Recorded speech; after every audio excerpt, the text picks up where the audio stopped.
Hello guys, welcome back. और Python के इस वीडियो सीरीज में आज हम बात करने वाले हैं पाइथन में जो लैम्डा फंक्शन होता है उसके बारे में कि ये कैसा होता है, इसका सिंटैक्स क्या होता है।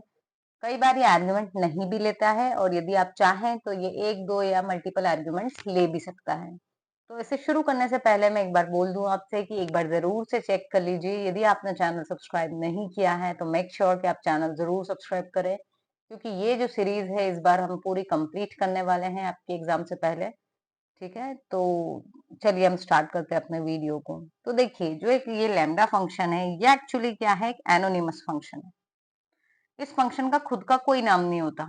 ठीक, हम क्या करते हैं, इसको असाइन करवाते हैं एक वेरिएबल में। तो हम इसको आगे देखेंगे। तो ये हम इसके लिए जब भी आपसे पूछें या ऑब्जेक्टिव में आए कि एनोनिमस फंक्शन कौन सा होता है, तो आंसर है आपका लैम्डा फंक्शन।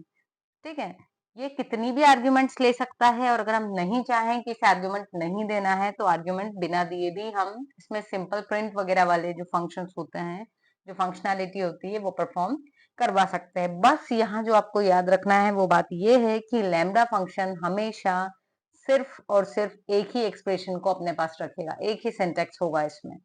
ठीक है, एक से ज्यादा स्टेटमेंट इस फंक्शन में पॉसिबल नहीं है। जबकि जो दूसरे यूजर डिफाइंड फंक्शंस होते हैं उसमें हम जितने चाहें उतने स्टेटमेंट्स रख सकते हैं। यही इसका बेसिक डिफरेंस है। ठीक है, तो यदि मैं सिंटैक्स की बात करूं तो सिंटैक्स में हमको ये जो लैम्डा कीवर्ड दिख रहा है आपको, ये लिखना जरूरी होता है। इसके बाद में हम आर्ग्यूमेंट्स लिख देते हैं। अगर एक है तो सिंगल आर्ग्यूमेंट, अगर दो या उससे ज्यादा है तो कॉमा लगा के सारे आर्ग्यूमेंट्स, जैसे एक्स वाई जेड तीन हो तो x comma y comma z, और उससे आगे क्या लिखेंगे, लैम्डा। मतलब आप लिखोगे lambda x comma y comma z. तो तीन आर्ग्यूमेंट्स वहां पता चल गई। उसके बाद कॉलन लगाएंगे और कॉलन के बाद आ जाएगी हमारी एक्सप्रेशन। तो चलिए हम एक एग्जांपल देख लेते हैं। तो यहाँ हमने एक सिंगल आर्ग्यूमेंट लिया है।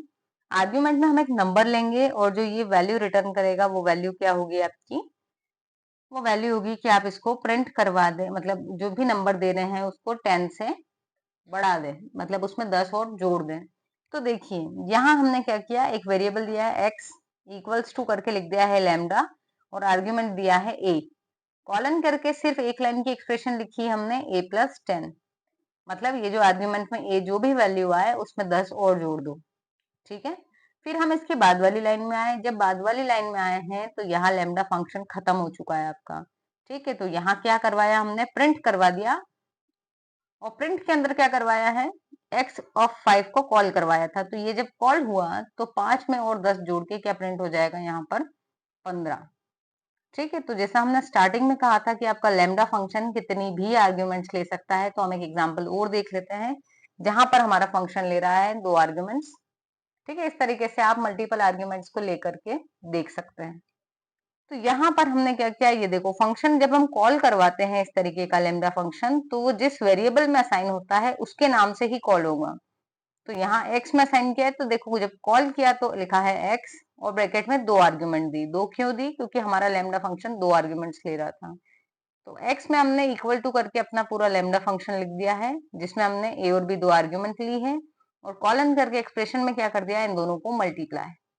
और फिर बाद में हम अगली लाइन में आए और यहाँ पर हमने प्रिंट के अंदर ये जो x है, ये इसके थ्रू इस फंक्शन को कॉल करवा दिया है।